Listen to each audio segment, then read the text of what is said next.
Your first step is going to be wedging, and wedging's like it removes air bubbles and it makes the clay like smoother and easier to shape, and it also does this so then like it doesn't break in the kiln. And the technique that I'm using right here is the ram's head technique. The next step is to roll the clay into a ball, and you want to make it a round even ball because then it makes the process smoother for pinch pots. Alright, you have to press lightly with your palms so you can get like a clear like circle without it like, you know, cracking, and this help makes the pot walls even more later on. Third step is to create an opening, and you want to push your thumb into the center of the clay ball, and instead of pushing all the way through, you should leave a base about half an inch thick. Then you pinch outward to form the pot, and you want to keep your other hand supporting it so then it doesn't split in half.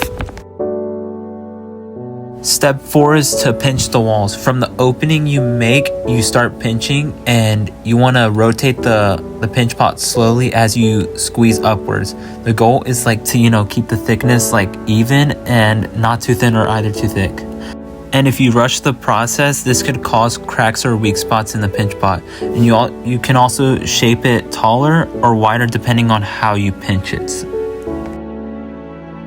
Step 5, we're going to be making decorations, and the decorations are going to be pretty simple, which is just clay balls, because I mean it's pretty simple, and we're just going to roll them like as if it was like a pinch pot, but we're not going to pinch anything. So you want to keep rolling to make sure there's no air in them. Before adding the decorations, you're going to score the surface of the clay, and what scoring does is it creates texture so that the pieces do bond properly and not fall off. Then you're going to want to add slip to the area that you scored. Slipping it acts like glue, and it helps like the pieces that we're going to add stick together and securely and they don't fall off. Also, you want to score the back of the decorative piece. The reason why is because both surfaces need to be scored so the connection is strong and long lasting, and also because it won't fall off in the kiln. Just like before, I'm preparing to attach the next clay ball. I'm going to make sure I score the area where I'm going to place the clay ball deeply, and don't forget to also score the clay ball too, so then it can stay on when we're ready to put the slip. So make sure to score the clay ball even more so it sticks. So when you score deep, you're going to also want to add more slip so then it could stay firm, also so then it doesn't fall out. You're going to also want to slip the area where you scored deep too. You're going to attach it and make sure you press gently so then it's secure, and don't press too firm or else it will fall off. After the decorations are finally attached, you want to polish the surface by smoothing out any rough spots. I'm going to be using a sponge because it looks better and it helps polish it out.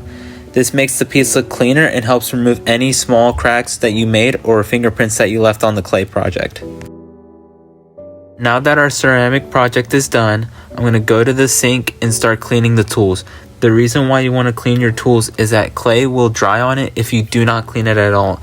And dry clay also damages the tools and makes it harder for use for future projects that you want to do with ceramics. Don't forget to also dry your tools, and this is what they should look like after cleaning. Okay, so this is the last and most important step of this video. Grab a wet sponge and start scrubbing the entire table, and for any clay residue, make sure you scrub like firmly, because like if you don't do that, then you're gonna see these white streaks of clay all over the table. Also, personally, I think this step is really important because I feel like it helps you build a good habit, which is to clean your workspace and not leave it a complete mess. It also shows that you're not a messy person and you're capable of cleaning up after yourself. Now finally, I'm going to be spraying the entire table with a bunch of Windex. Now you're going to finally use paper towels to start scrubbing in a circle motion a couple of times. You're going to want to do this because when you do it in a circle motion, it removes any extra clay residue that you didn't clean up before, and it also deeply cleans everything. You can also use the sponge you used from earlier, but the only thing is you're going to have to make sure you squeeze out all the water so then there is no clay residue when you clean the table. You want to keep scrubbing the table until you have confirmed that there is no more clay residue. Now that you have done everything, grab a dry paper towel and begin to start scrubbing the entire table so that it is dry.